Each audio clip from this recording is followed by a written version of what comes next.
What they did to try to divide us and try to scare us and try to intimidate us actually made us grow stronger and more together and more cohesive.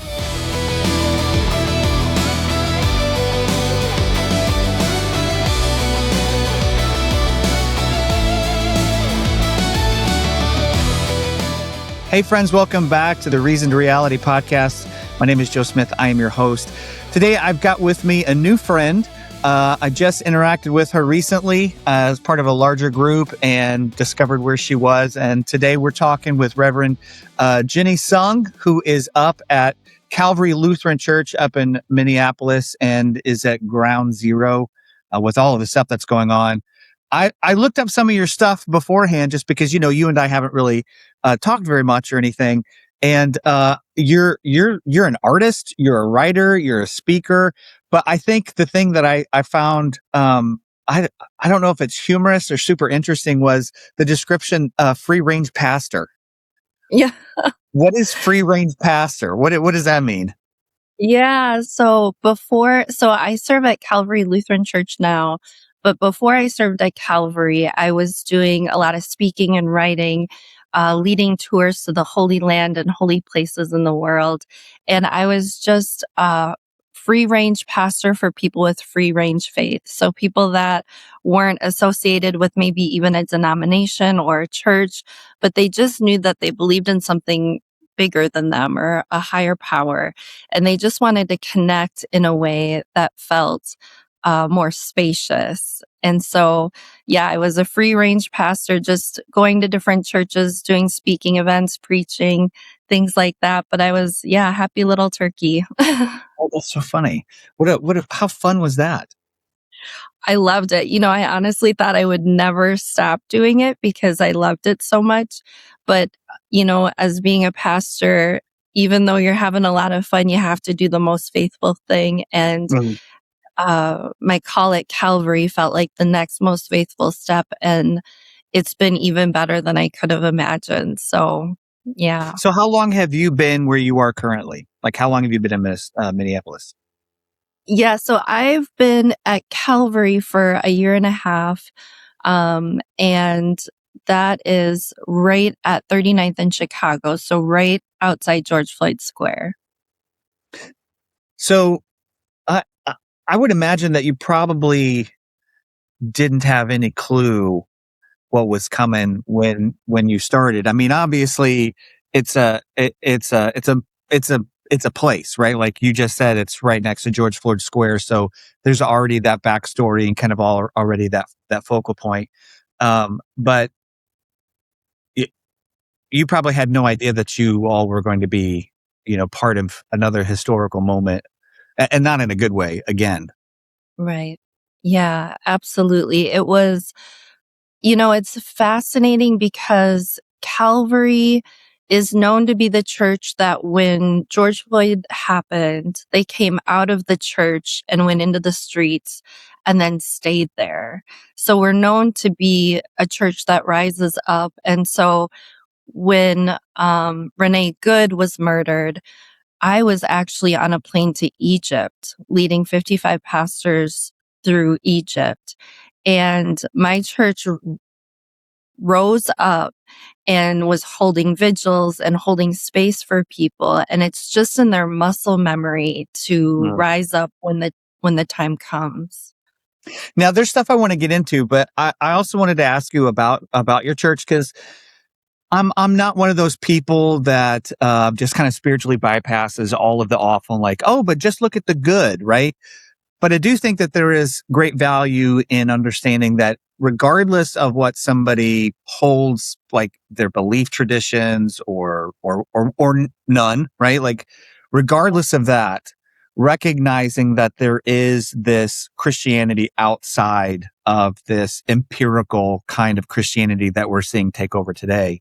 And that was one of the reasons I reached out to you to begin with, was the work that your church has already been doing long before the spotlight showed up, including one of the things that we talked about ahead of time which I find just absolutely lovely, is the fact that you all have affordable housing on campus, that you've you've set aside part of the campus to create housing that people can afford. I think that's amazing.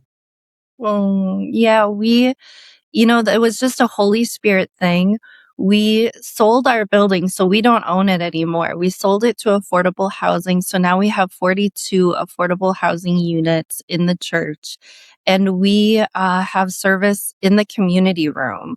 So we transformed the community room into a worship space. And because it was a historical site, we still have the stained glass windows and a lot of the original churchy things, but it's a community room. So it's just this amazing space where the holy and the ordinary collide. And it's just, yeah, I can't think of a better way of describing who we are as a church. So you all sold, like, so the church doesn't own the property anymore, or even the church building. Nope. We are just tenants. So we're just like the people that rent a unit out of the building. So we're just tenants. We have to, if we do a community event or, want to rent the space out, we have to go through our management company just to make sure that the space is available. But I think Christians can learn a lot from not always being the host. I think there's power when you're the host because it's your space and it's your food and it's your, the people you invite. But there's something really humbling about always being the guest and offering a space up for other people where they also are guests. And so there's just a different kind of mutuality that happens. Mm. I love that so much. I'm not gonna lie. Listen, I'm not Lutheran, but I don't know if you've got room for. Yeah. I mean, I'm a mutt. I'm a hodgepodge, but I love that so much. I wish that more people could see. Again, regardless of whatever somebody's personal beliefs are, I wish that more people could see that there is this. I don't want to call it outlier because you're not an outlier, right? However, the Christianity, the American Christianity, right, is that is definitely not it. That's the opposite of what you all are doing. And I Yeah. wish more people could see these beautiful communities that are already existing and have already been doing the work, not only to bring health and wholeness and healing to the places that they are, but that are working against this Christo-fascism that's taking over the country. I just wish more people knew about places like yours. Thank you. Yeah, it feels very special in the way that so many of our members, some are new, some have been there for 50 years, but the way we come together and gather as community, and we're a smaller group. We maybe gather 40 in person and then 50 online. We have more online people than we do in person. But it's just the way that we gather together. The passing of the peace. I don't know if you do that in your tradition, but you pass the peace and everybody's got to hug each other. So it takes like 20 minutes, not really 20 minutes, but I mean, everybody's just hugging each other, saying hello. And that's what feels so anti-empire is that in this time, community is the antidote to this. Yeah, we literally said that yesterday too. We're recording this on a Monday, so I told our people yesterday that and I'm sure that you all are much the same. I don't have any interest in keeping attendance. I don't know what our weekly average and stuff because it's just not. I just don't care.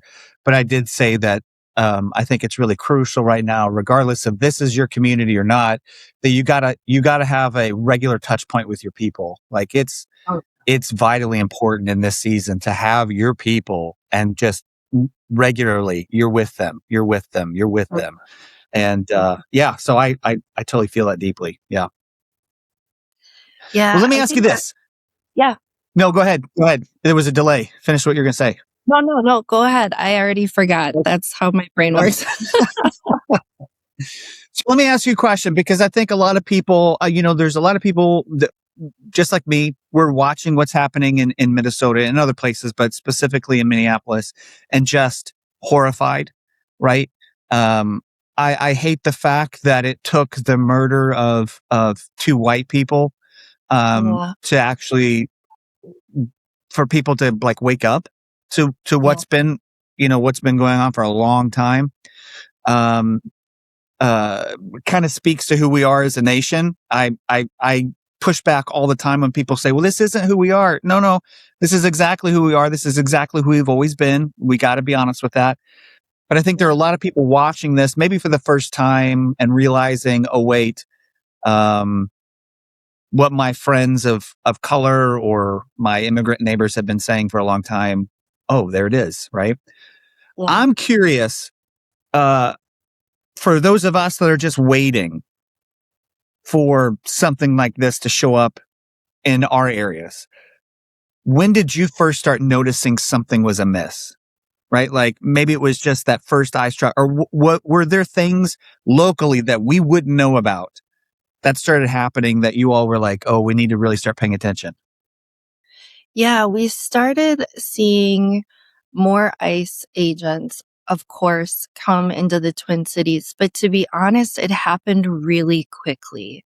It Ugh. felt like it just descended on Minneapolis. And I'll just speak for Minneapolis because that's where I live and I work and I exist. But like, it felt like it happened overnight. So, and especially for me because, um, Renee Good happened. I learned about Renee Good while I was on a flight to Egypt. It was at the Istanbul airport, and then I was gone for 10 days. And all of my friends on the ground were like, Jenny, prepare yourself when you come back Mm. because it is not the same place than when you left. Because it happened so quickly. All of a sudden, there were ICE agents everywhere, everywhere. They were by the schools, they were by the churches. I just had ICE agents outside my church yesterday morning. I mean, they're just everywhere. And so my friends that were picking up their kids from school see them that, it was just like they descended on Minneapolis or so quickly that it was shocking for people. Mm. Well, let me ask you a question. Are you worried? Have you been stopped? So I have not been stopped. I am worried for my people. But what I feel like is happening in Minnesota right now, or in Minneapolis for sure, is there is a visceral fear that exists. There's an anger that exists, and there's a courage. So in spite of the fear or any of the other things that we're feeling, the trembling that we're feeling in our bones, we're still rising up. We're still coming together. We're still filling the streets. Um, because I think there's just this immense desire, this immense communal wanting to protect each other that comes out. Hmm. I I want to dive into that courage that you're talking about. One of the things that we talk about here, I'm down in Gainesville, Florida, and I'm a pastor at it's a majority white church. Um, we have we have everybody in leadership, so like we were very aware of making sure that from the top down that there's representation and not just in name only, but so that we're not just operating in our blind spots unaware, right? But one of the things that we've been talking about is just not from the stage, but more from just like conversations and friendships and stuff, is that by and large, the white community really isn't built for this kind of thing, because we have operated, you know, in privilege and comfort, even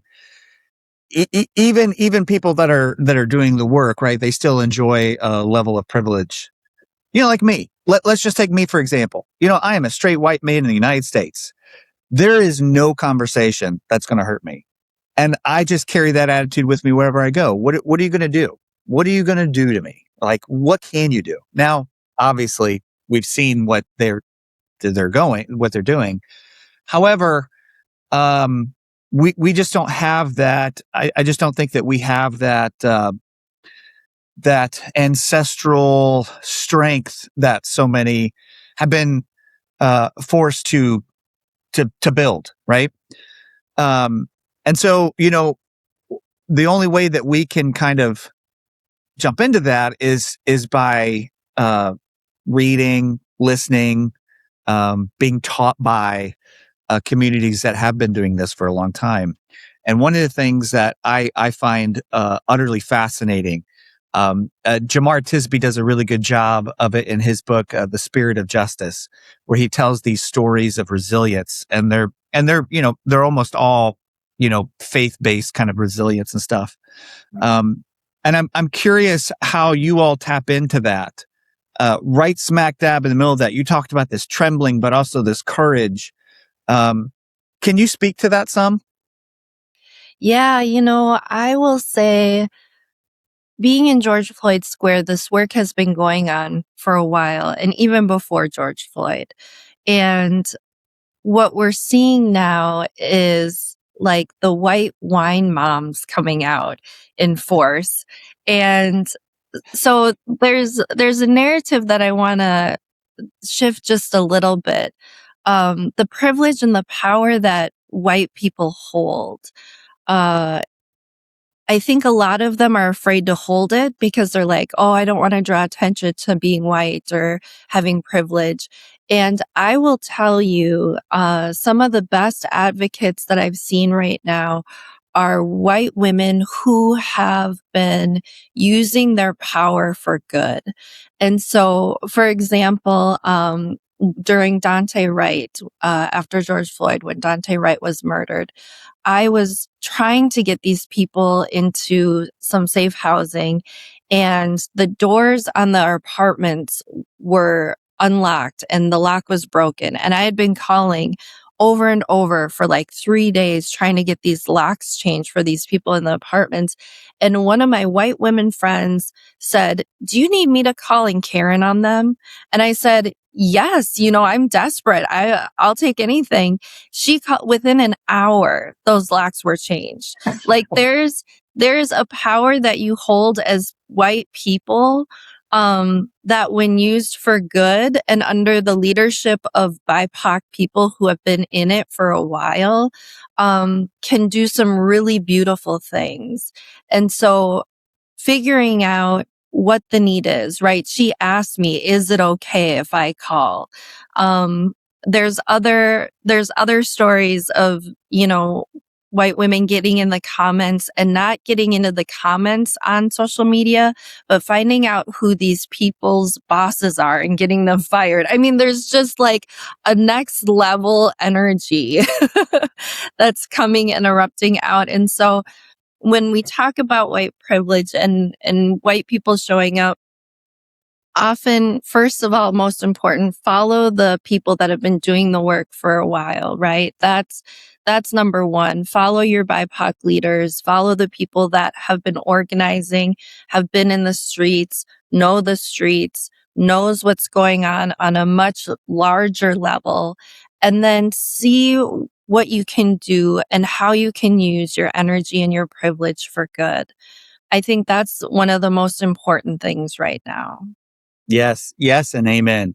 I don't know if it was my personality, but the best thing that I ever did when I started showing up in these spaces was just sit in the back and keep my mouth shut. Yeah. I mean, Yeah. that was one of the best things. I just shut up and learned and okay. And then they said, "Hey, can you go do this?" Yep. I'll Hmm. go do that. Yep. Whatever that is. I just kept, and I don't know why. I don't know. Maybe that was just a little bit of, I don't know, wisdom that came from someplace. But anyway, Yeah. Absolutely. so as you guys have been in this for some time, I'm curious, how have you been able to pastor through that? Right? Beforehand, you have these seasons or whatever, but I'm just curious, number one, how you're pastoring your people through this, and probably a lot more people, like through social media or through the online stuff. But then also, how are you taking care of yourself? How are you? Yeah. Yeah, absolutely. Um, yesterday was a day. It was a long day. We had worship, we had a baptism, we had a luncheon. After that, I went right to Alex Preddy's vigil with the nurses and the medical community. And then right after that, I do Korean drumming. So that's one of the things that I do that is helpful for me is being with other Korean women and just banging on drums and dancing. That is so life-giving. But the way that I've been pastoring in and amidst this time and this season, and I know this is gonna sound like a pastor, but it's by the grace of God. Like it has been wild. People are in all different states. One of the things we say in George Floyd Square, one of the assumptions is assume everybody is crazy because in movement spaces, we've all been traumatized. So be gentle with one another so we can be dangerous together. And so right now is a time where everybody is a bit traumatized, is a bit on edge, is experiencing re-triggering trauma from 2020. And so weird things happen when that happens. And it's been a lot of having to just show up and be with people. There is something about being in space, holding space together, whether it's a vigil, whether it's a protest, whether it's lighting candles on Lake Nokomis that say ice out. Like the ways that Minnesotans have gotten so creative to hold space together has been amazing. And so that's part of it is as a pastor, and I think this is so important for us pastors to know, is plug people into community, not you, right? We're not Jesus. We're not God. One of my great colleagues said to me, Jenny, get off the cross, baby. We need the wood. Like point people to community and to being community together so that it's not always having to be you singularly, but that it can be we. That's been a huge shift in my leadership. The other piece is understanding and knowing when it's time to take a break.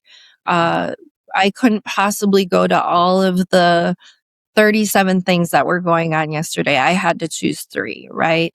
And so recognizing again that we're not God, that we are a pebble on this path that's already being paved, that has been being paved, that was being paved before you got on it, that will be paved after you've been on it. Just recognizing that you're a small piece of the puzzle. But the puzzle here in Minnesota feels really, really powerful. Yeah. Yeah, I think so too.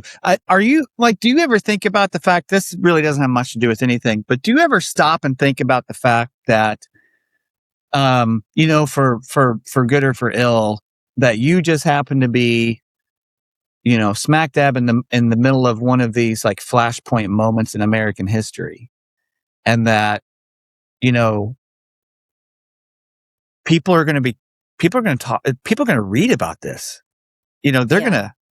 their kids are going to be taught about this in American history one day, Yeah. and the things that you all are doing are part of that. Do you ever think about that?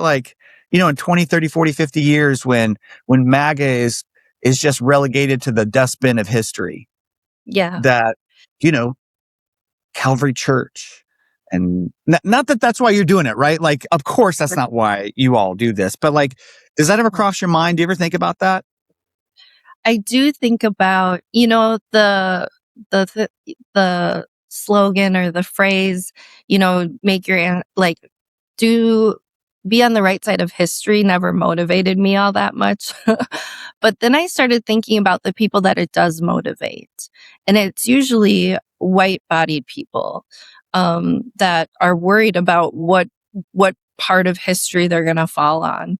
And I think that right now, what we're seeing in America, in Minneapolis specifically, takes all of us. It takes not just one church, but many churches, and not just churches, but synagogues, temples, all religions, all people. It's going to take all of us to come together to fight back against these forces of what I will say evil, Yeah. that have descended upon us.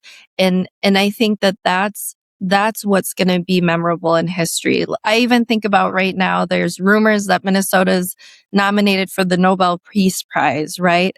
That's not one person. That's the entire state, And so that's what I think about is it's not just me. It's not just Calvary. It's not just even Minneapolis, but the way that we're all coming together to speak up and to fight against this evil is what's making the difference. That's what's going to make history. I love that. I hadn't heard that about Minnesota. How cool is that? Yeah, That would be I know. amazing. It's super cool. Yeah. And let's be honest, man, how mad would that make our dear leader if the whole state won one? Uh-huh. That Yes. just makes me happy. That made my day. Oh man, I don't know if that's something you should pray for, but I might just do that. Yeah. That makes my sarcastic heart very warm. So Yeah. yeah. Yeah. Well, let me ask you this. I think one of the things that people are really struggling with, just based on conversations that I have, I think most people in the United States are sick and tired of Christianity. Mm. Are tired of hearing about it, tired of it being shoved down their throats, tired of it doing what it's doing in the White House and, with a certain party and covering up things, the SBC, now we get the stuff with Bethel and the assemblies and then you've got these horrific movements like the National Apostolic Reformation and just, I just found out last week that one of their churches has set up camp in here where I live. And I think a lot of people are really just tired of it. Just constantly. And I guess my question to you is, because you're part of a movement, I have friends here locally that are part of the ECLA. Did I say that right? ELCA. ELC. Thank you. Yeah. That are part of that movement. And, I grew up very fundamentalist, very right wing nationalist. Thankfully, my parents weren't super hardcore, but the church that we were part of was very fundamentalist. And so like my deconstruction journey was awful. It was very dark, lasted years. Yeah. I'm thankful that I've moved beyond that. It was just, it was terrible. I wouldn't wish it on my worst enemy. But I think so many people that are outside of that or that grew up outside of that don't quite understand. And I don't know your backstory, but I know that my friends that are part of your movement never really had to go through that because they weren't taught these things. Yeah. Is that your experience too? Like that you didn't have to shed these just really fundamentalist, crazy theologies? Yeah, I grew up in the ELCA, and then I moved to New York, joined a church that was Baptist and very arts forward. But I realized when they did a sermon series on a purpose-driven life, and I was just like, this doesn't quite fit for me. And then I went to another Baptist church and received some really great theology, really great learning, great sermons, amazing worship. But that word of grace is what haunts me. And as you're talking about people being tired of Christianity, I think they're tired of a specific flavor of Christianity. I think they're starving for the gospel, which is good news for the oppressed, for the downtrodden, for the hungry, for those who thirst for righteousness. Like they're hungry for what the gospel was always meant to be. And it's the thing that topples empires. It's the kind of love that invites everybody in to the point that it's like considered dangerous to people, And so I think although there is a flavor of Christianity that is seeping into everything and making it gross, there's another flavor of Christianity that I think people are attracted to right now. And are like, is this real? Can this be? How do I get involved? Like, we just had 700 faith leaders from all over the country come to the Twin Cities and many got arrested at the airport. And that was kind of a shockwave for people, that there are pastors that will stand up, risk getting arrested, to fight against this evil that's come. Yes, very, very true. Let me ask you a question. I've asked a couple other people this too. The last person I asked this, I don't know if you know Melinda Hale with the New Evangelicals. I asked her this, see what she thought.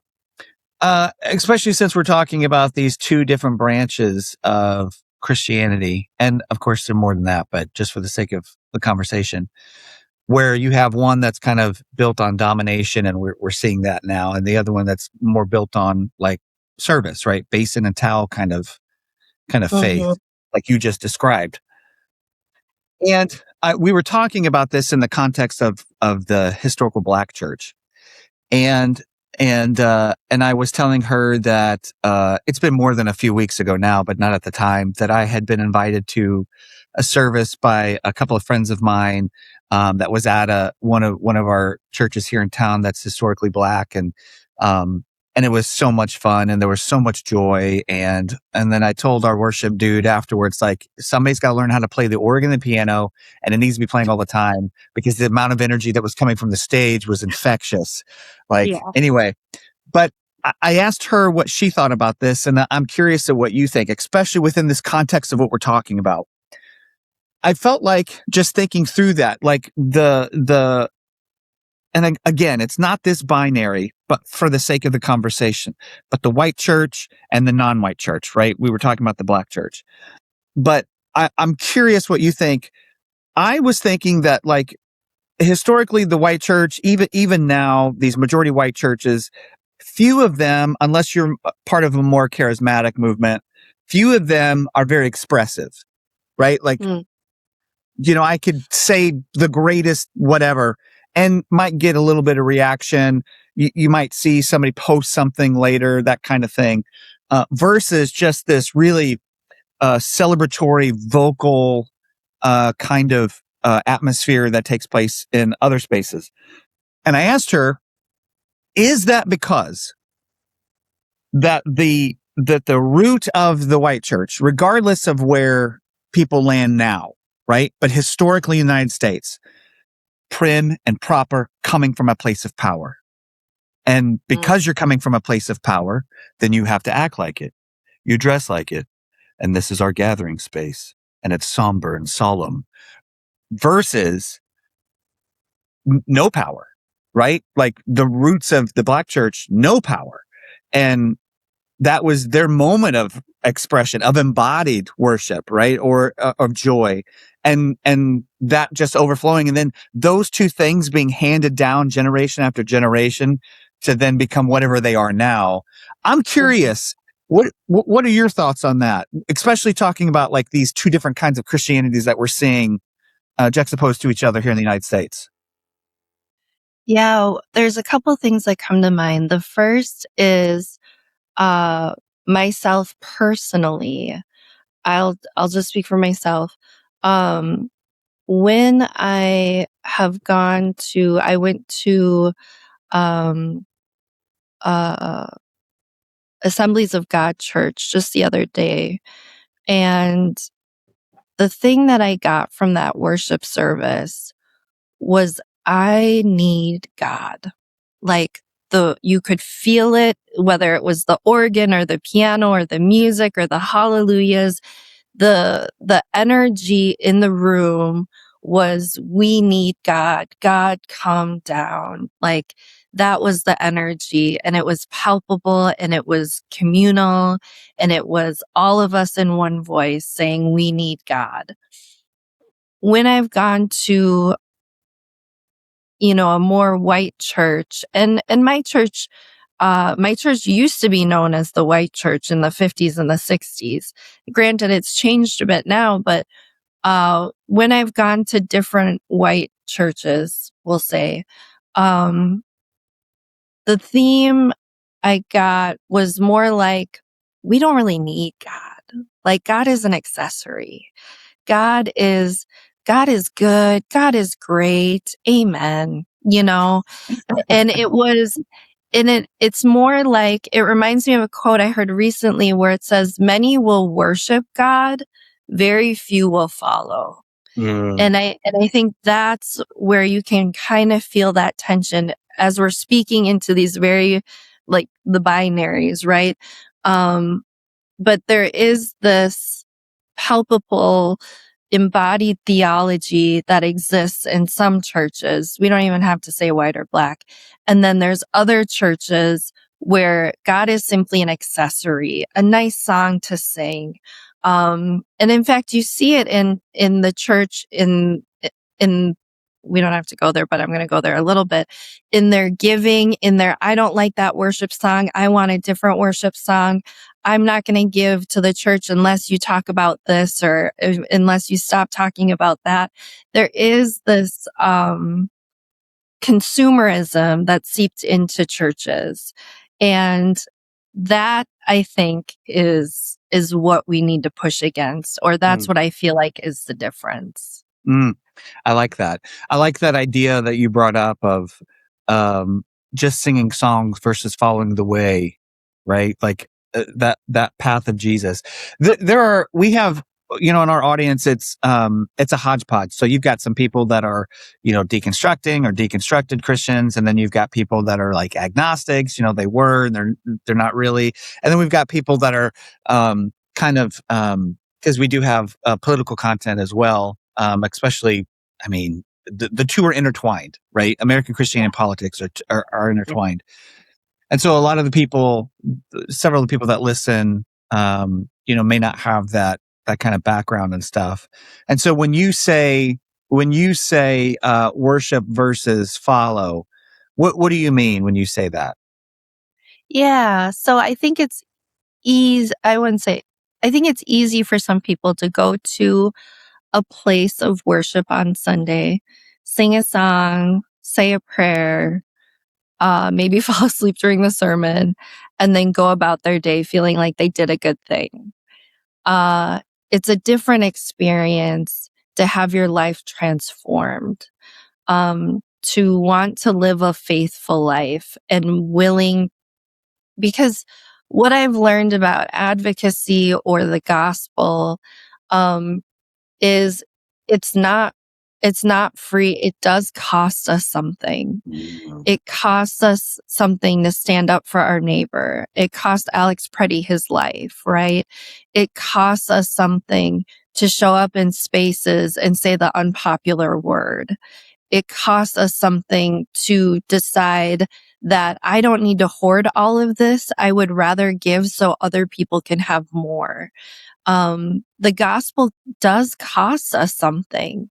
And I think that that's the difference, is there's people that are willing to wear a, cross necklace and go to church on Sunday, maybe just Easter and Christmas, but, and call themselves Christians, but they're not, but their life isn't transformed by the gospel of Jesus or the good news. It's more of an accessory than it is a lifestyle. Yeah. When you said wear a cross, I thought you were going to say wear a cross and stand at a podium and lie for the president. That's I wasn't going to go there, but we could go there. Yeah. Yeah. Well, I do think it's important, like I think it's important to point that stuff out. Since I've deconstructed, I've stopped seeing people as projects, and so like created much deeper friendships and friendships with people from all kinds of, backgrounds or faith traditions or no faith tradition, and can still love each of them equally for who they are, without needing to make them agree with my opinion about something, right? Right. But but what we're seeing in the United States, and I think what we're seeing in Minneapolis too, is an extension of that empirical kind of Christianity, that domination, the manifest destiny kind of kind of Christianity that really is historical. And I think I hear commentators all the time talking about the politics, talking about this, and I do see some people, but I don't see it happening on as much on a national level. But like the root of what you guys are experiencing is American Christianity. It's what founded this country. The violence that you all are experiencing is the violence that this country was founded in. And that's not to shame anybody, but like that we have to wrestle with that, right? And it blows my mind that people who claim that they're Christians cannot own that. And if we want to get real churchy, repent from it, right? Oh, yeah, absolutely. And I think that's the piece, right? Is can we even get to the place of repentance when so many people are refusing to even look? It's like that's where God, I was in a restaurant the other day because my friend was like, we need to do something normal. Let's go and do something normal for a meal.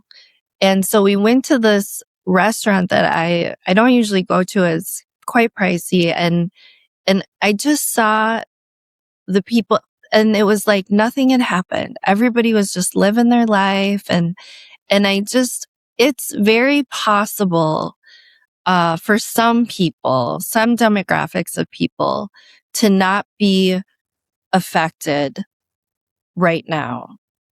But the thing that they don't realize is they're deeply affected, but they just continue to live their day to day, not thinking that all of this affects them, but it does. And we're seeing people waking up to that right now, waking up to the fact that, wow, if it happens to this person, it could happen to me, or it could happen to my neighbor, or it could happen to a family member. I mean, people are starting to wake up and take notice and stand up to these things that they very easily could have ignored before. Yeah, I think about, and I don't want to get too much into this, but like what you just said just reminded me, I didn't watch the Grammys. I'm just not interested in that kind of stuff. Like no shade or whatever to anybody that is. It's not my stuff. But I did see this morning where, like Jelly Roll won, and then, just kind of said his like, oh, I got to thank God, without him, Jesus for everybody or something. And then won't speak out against things that Jesus would have spoke out against. And I don't know how people operate like that. And I'm not trying to talk smack on anybody. I just can't wrap my brain around the fact that if you say that you follow this Jesus, right, who was murdered by religious elites in bed with an authoritarian government, yeah. I don't know. I just don't understand how you can say, oh, I claim to follow the way of Jesus, and then I'll thank him when I get an award, but I'm not going to do anything else. Right. The mental gymnastics you have to do this day and age to be on the side of authoritarianism. Like, I think that, it's very simple. Love your neighbor. It's very simple. Welcome the immigrant. It's, and I'm saying simple, not necessarily easy, right? But there's even members in my own family that we very much disagree, and it's heartbreaking. And at the same time, the Jesus that I feel called to follow is the kind of Jesus that flipped tables in the temple. Like, that's like going to a church and protesting. Like that's the Jesus we follow. That's a pretty radical dude, Yeah. And so when people are like, these protesters, I can't believe they're doing X, Y, Z. It's like we're following Jesus. Like, Jesus was in the holy place, the holiest place in Jerusalem, flipping tables. Like, I think we're just now starting to recognize and understand how radical that is, because now we see protesters interrupting a worship service and people are losing their minds, right? And so I think like this is a time where, again, it's not putting shade on anybody, but it is saying like, do you worship Jesus? Do you just worship Jesus, or do you feel called to follow Yeah. Jesus? Do you sing the songs and get the warm fuzzies, Yeah. and or do you actually, yeah. I, I, I, uh, I often get, people hollering at me like, stop talking about politics, stick to Mhm. preaching or whatever. And I'm just like, have you ever read any of these accounts? Like, Yeah. I mean, Gillette. because we hear these stories like, oh, the angels and the shepherds. And I'm like, bro, that's literally verbatim taken Yeah. from Caesar. Like the author of Luke took what they gave to Caesar decades before and then assigned it to this guy. Like, you want to talk about treason, Yeah. the fact that they're called the gospel, right? Mhm. Versus the gospel of Caesar, the gospel of Right. Rome, even using that name. I Right. mean, just from the very foundation, they're making a statement, regardless Yeah. of what you think about the account of is a historical. I don't care. They're making a statement about who this person is and what this movement is about. And it is anti-empirical. Like, it's Yes. antithetical to everything that empire stands for. And it Yeah. blows me away that Christians today are just like, no, we shouldn't talk about this. What are you? Right. Right. Just the mental gymnastics that it takes. But that's the thing is there's a group of people that just want to live their day to day without being affected or think that they're affected. And, for generations, perhaps they've been able to do that. But we're coming to a reckoning right now where right now, we're asked to follow Jesus. We're asked to flip tables. We're asked to show up in the streets. We're asked to love our neighbor. We are, we are like being called to show up right now.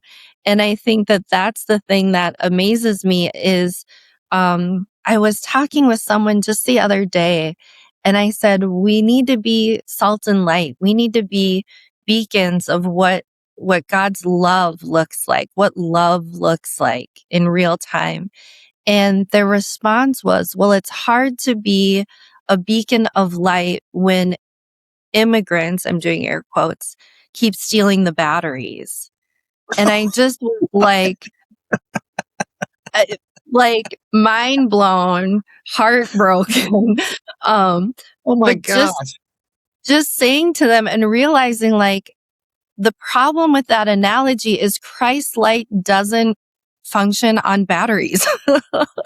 Like that's that scarcity mentality. That's that mentality. Somebody's taking something of mine. I need to speak up, fight back, right? It's not, it's just a totally different paradigm. It is. I think, I don't know how you responded. I think you probably responded maybe a little more gracious than I would. I think I would have laughed. I would have laughed in their face. I would Yeah. have laughed at them. I would laugh at them. So hopefully, if they're listening to this, I would have laughed at you. It's nice that you're friends with Pastor Son because she probably didn't, but I would have laughed at you. It is crazy. Once you're outside of that kind of stuff for so long, you begin to forget, and then something Right. happens and you're reminded of it. I have a friend, that I've talked about before. I've known him for, um, 13 years now. Ever since we moved here, he's much older than I am. He's either 80 or getting ready to turn 80. And Mm, I can remember watching him become radicalized right around 2014. He went to mm, one of these big conferences down in Orlando, and one of these huge First Baptist churches that brought in somebody that was, a jihadist at one point. And I'm doing the air quotes too. And then all of a sudden they claimed that they found Jesus and they renounced their ways. But of course, they have these crazy stories. And I'm just like, number one, if that's true, you should probably be in prison, right? Like, if you actually Yeah. did what you said you did, what are you doing over here in the United States on a book tour? Like, Yeah. how have you Yeah. not been arrested and brought up on war crimes? You Yeah. know, Yeah. um, but it was one of those things where he came back, and of course, every Muslim is trying to take over. Sharia law is coming, blah blah blah. Mhm. Mhm. But I kind of refuse to just let him go. Yeah. And so we meet pretty regularly for breakfast. And some of that is just for him to have human connection. I mean, he's getting older, and he doesn't have very many friends anymore. Um, but what you just said, it still surprises me when those things come out of his mouth. Of Yeah. of that kind of scarcity mindset, that Mhm. fear-based thinking, fear-based faith.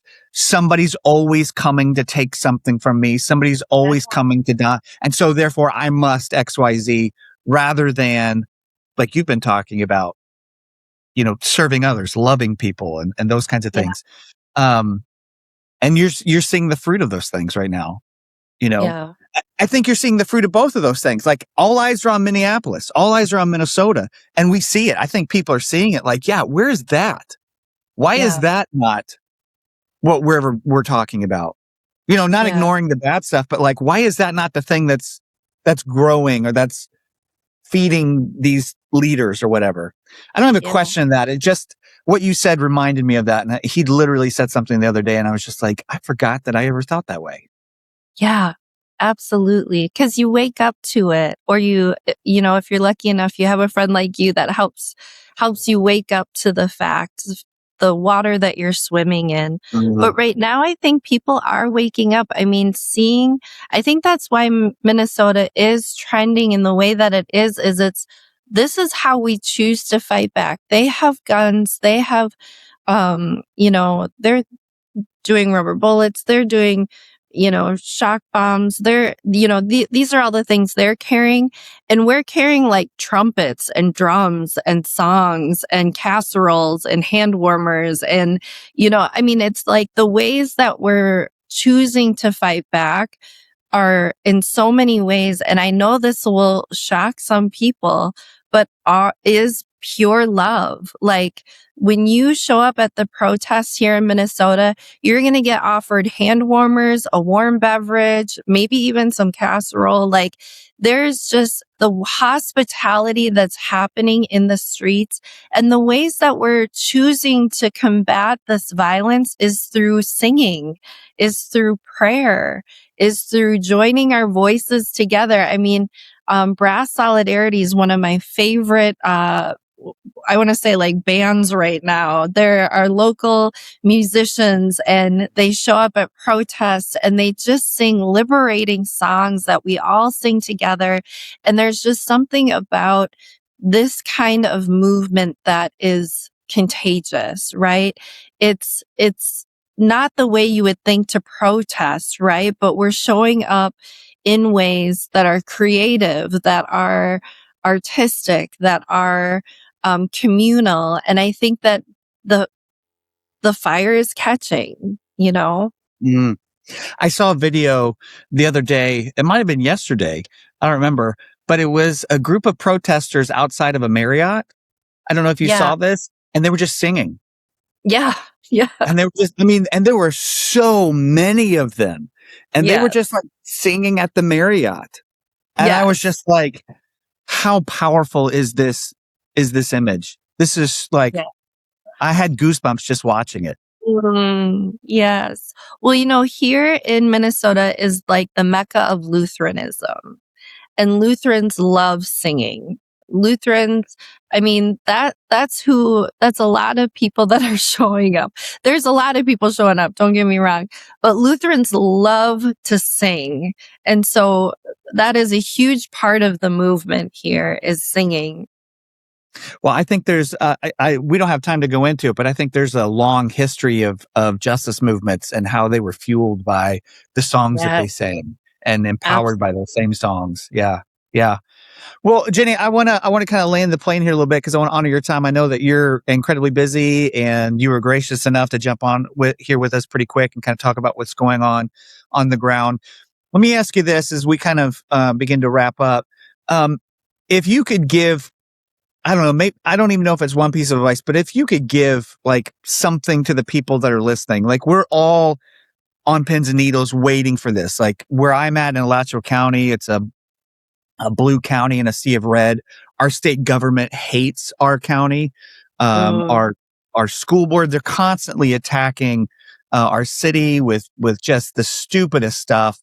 And so I know for us, we're just waiting and like we're building the networks now. We just had a big emergency meeting 2 Sundays ago and they used Minneapolis as a blueprint for mm, like these networks that you guys formed at the yeah. drop of a hat. So like we're forming those now.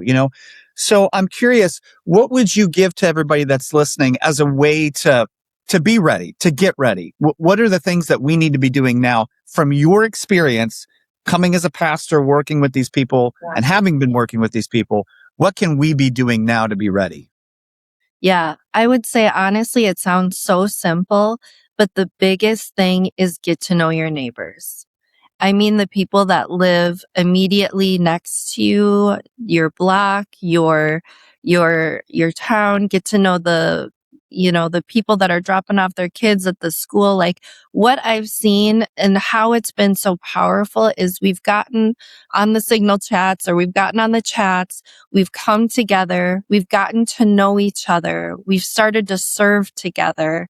I mean, this is why the movement took, is because we got to know our neighbors and it's made us stronger. And so what they did to try to divide us and try to scare us and try to intimidate us actually made us grow stronger and more together and more cohesive. And so I know it sounds so simple, but truly getting to know your neighbors. And I mean, Minnesota style with a casserole and like really getting to know your neighbors and doing things together.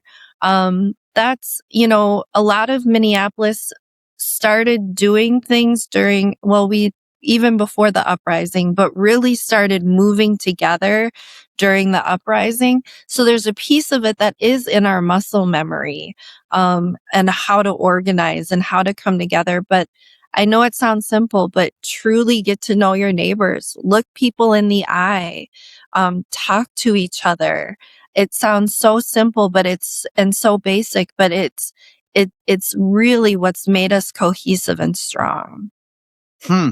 That's funny you say that because at this meeting, they laid everything out and then they had us break up into groups of like 10, roughly 10 people. And then kind of they had 3 questions and answer these questions. And one of the big ideas was go back to your neighborhoods and meet everybody. Find Yes. everybody that's going to be down with this, right? Some people won't. That's fine.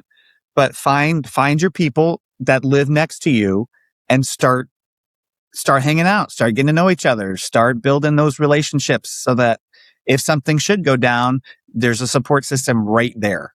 Yes, because when ICE, especially here in Minneapolis, as ICE descended on the city, it's in our neighborhoods that watches started happening. I mean, I knew ICE was at my church yesterday because there were 3 cars behind them honking their horns and people blowing whistles. Like, we Mhm. don't let them get away with it here in Minnesota. And so that's what happened. And now I didn't organize these volunteers. I didn't call them up.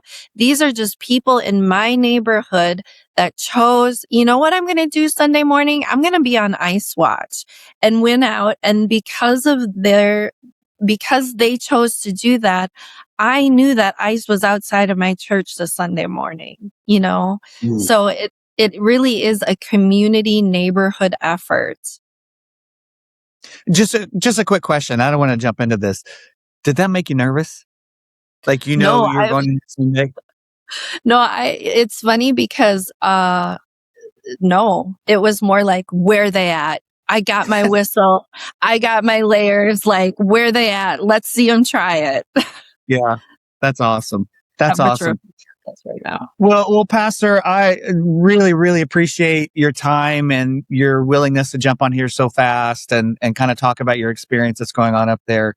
Um, uh, I don't want to cut you off. Is there anything else? And if there's not, that's fine. But is there anything else that you would want to share, that you were wanting to share, that we didn't cover or talk about, or anything with the people that are listening across the country?